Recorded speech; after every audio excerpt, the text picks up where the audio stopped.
What you are looking at right now is an excellent minigun loadout for Ventures. This will work for the whole season. You can use this power level 1, you won't require any weapon to get started, and it will work all the way to the end game, even into the 140s. It's a very good tried and true loadout. If you guys want to see my regular video on this, I'll link it down below, but you're going to get very similar information in this, but I'm not going to be explaining this loadout here thoroughly because we're going to be talking about something better. Because currently in this season, you can reduce the cooldown of your abilities this way. So headshot damage gets a double bonus, which I think might apply to abilities. Don't quote me on that, but headshot damage from minigun has been insane. The most important part is the ranged weapon eliminations reduce cooldowns by 4 seconds. In this gameplay that you're seeing on screen, we were in a 124 zone. I was super underpowered using a rocket launcher to get my ability back in about 2 shots. It was an amazing situation where all of the enemies in our defense were coming through the same 2 or 3 tile range, and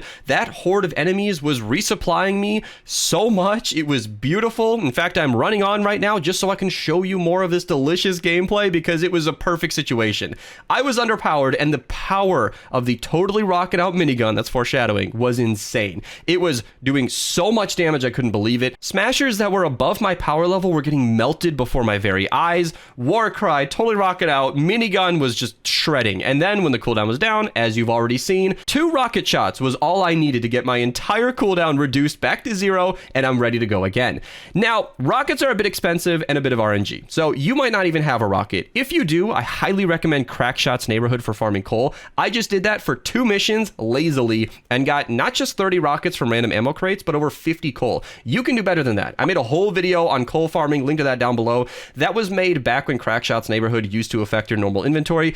Unfortunately, for this season, it's Ventures only. I'm not going to get into whether or not that's good or bad. It is what it is. If you need Ventures coal, follow that guide link down below. Now let's talk about this loadout that we got here. It's the exact same build as before. We got Diecast Jonesy in the lead, energy damage, extra bonus damage from your minigun, totally rocking out, which increases your crit chance, which is amazing, and it heals you, which kind of helps. This is Sub-Commando Jonesy. He was a part of a Twitch Prime deal back in 2018. I just like to flex with him, but the base game hero you're going to want is Commando Spitfire. He's available in base game missions, regular llamas available all the time, and another hero you're going to need is Sergeant Jonesy. Once again, I use Birthday Brigade. She is completely unavailable nowadays, but Sergeant Jonesy will extend your minigun by 5 seconds all the same. They are identical in every way.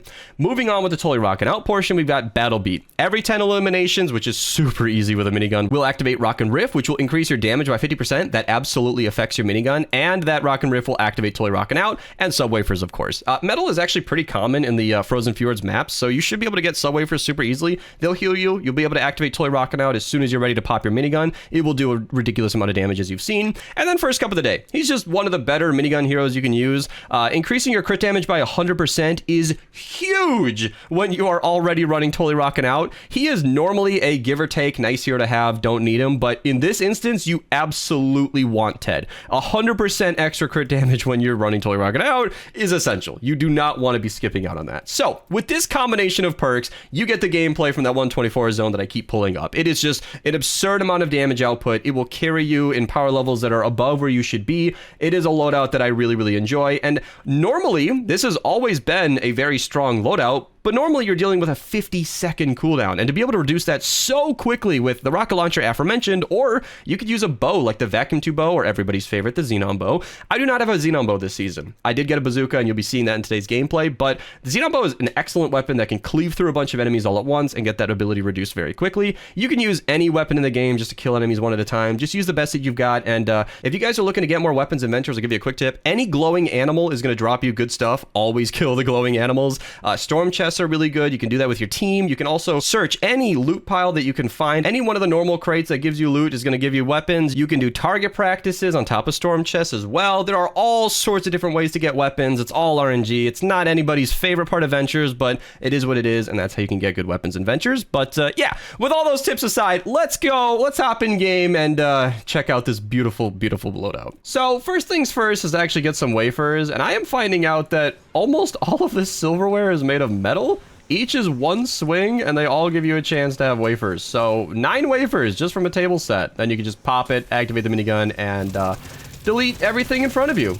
power level 124 zone. I am only being boosted to 87, by the way. What the hell? Well, Storm God initiated encampment over here, so let's just show the power of this build. We're gonna pop a war cry, eat a wafer, switch to the minigun, and oh my god.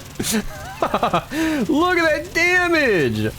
Holy guacamole! Yeah, a couple of us are running this loadout because we've all seen how strong it could be. Some of the encampment guys ran out over here and I'm going to be out of range, but this is a great opportunity. Look at my cooldown. It's 53 right now, and it's 39, and then we wait for them to die off, and down to 12.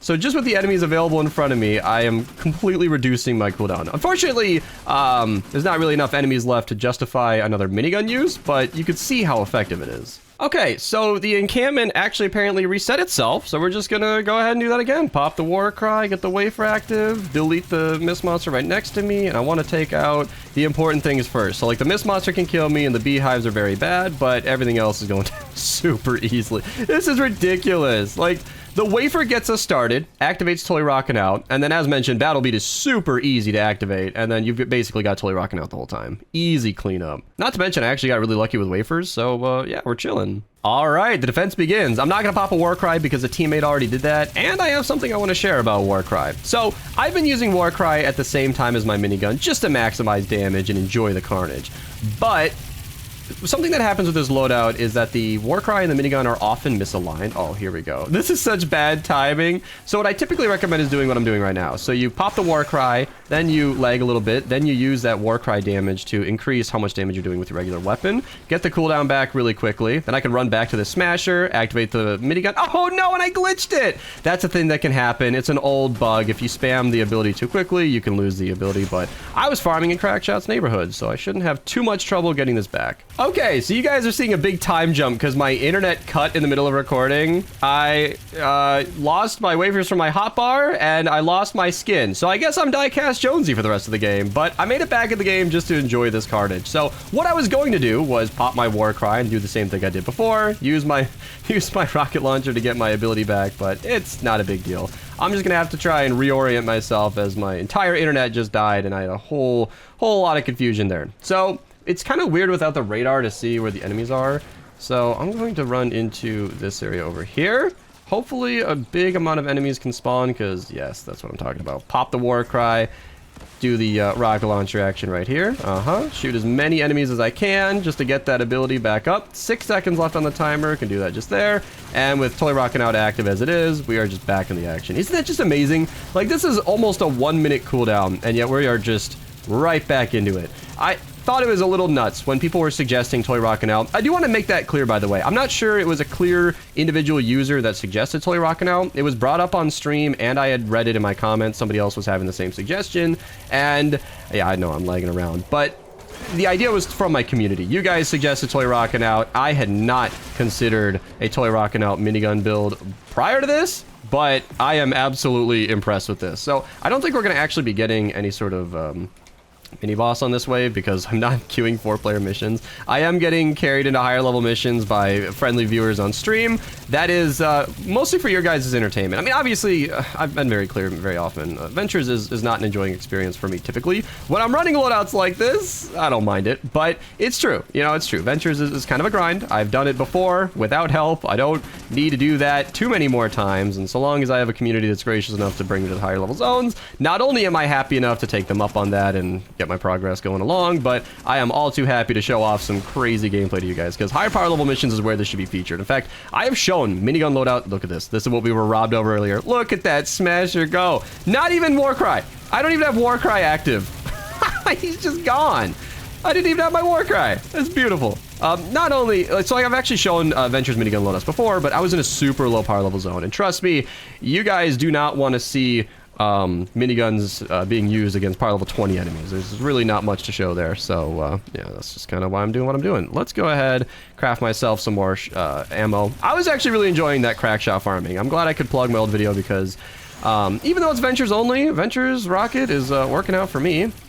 Hopefully I can do this and get my cooldown reduced because I really want to deal with that smasher. Okay, so let's start with the beehive because that's a problem.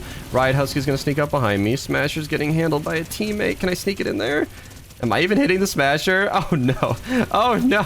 I'm just not getting the right angles, but it's just so good. I'm a glass cannon because I'm in such a low power level area, but this is beautiful. So let's do this. Let's pop the wafer, turn around, lag a little bit as usual. That is the theme of this scuffed video.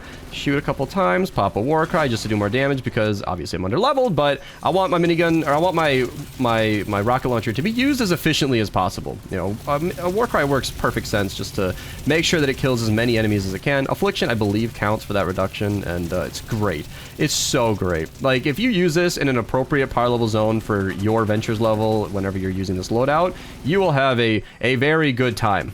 You will have a very good time just deleting all the enemies at once, and it's gorgeous. It's gorgeous, it's gorgeous, it's gorgeous. For the sake of the video, I'm just going to be using my my bazooka here. Cooldown is so far reduced. Can I get it close? Pop that. There we go. Get the little war cry action. Eat a wafer even if I don't need it. And the minigun is active again. This is totally rocking out, you guys. The downtime is tiny.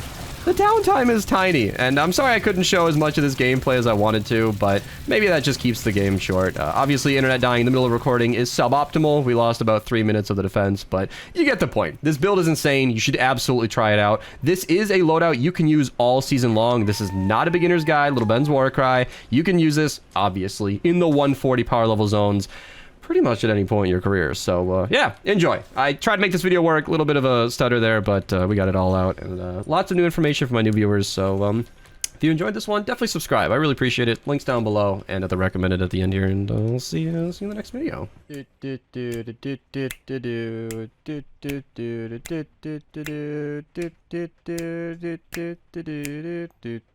And then